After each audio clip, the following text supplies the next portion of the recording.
It beeped, so it must be metal. My name is Nodoka and I'm the mommy scientist. And let me show you my lab.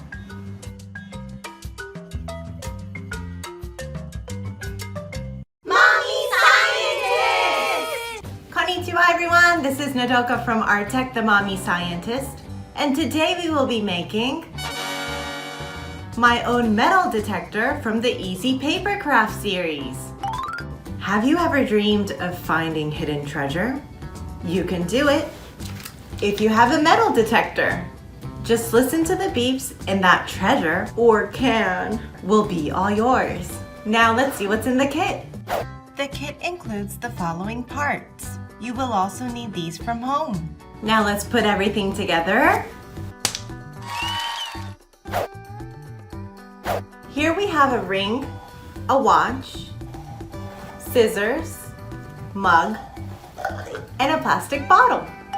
Do you know which one contained metal? Let's find out.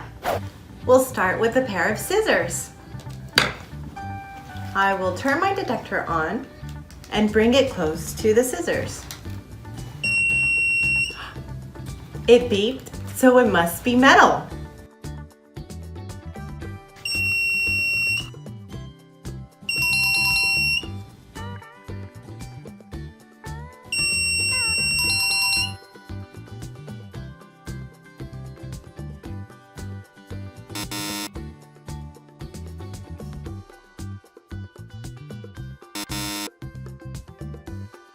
Let me explain the science to you. Your metal detector's circuit board has wire wrapped around it called a coil. When metal enters this magnetic field, the electricity forming the magnetic field around the coil will flow into the metal and create another magnetic field. The new magnetic field influences the original magnetic field from the coil, and this influence lets the detector know that metal is there. Even use your metal detector to look for your lost keys.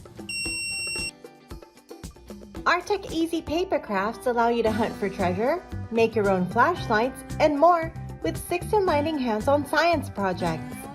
Just remove the cardboard cutouts and start building with no scissors required and minimal gluing mess. Thank you for watching. Please be sure to like the video, comment, and subscribe for more videos. See you in our next video. Bye!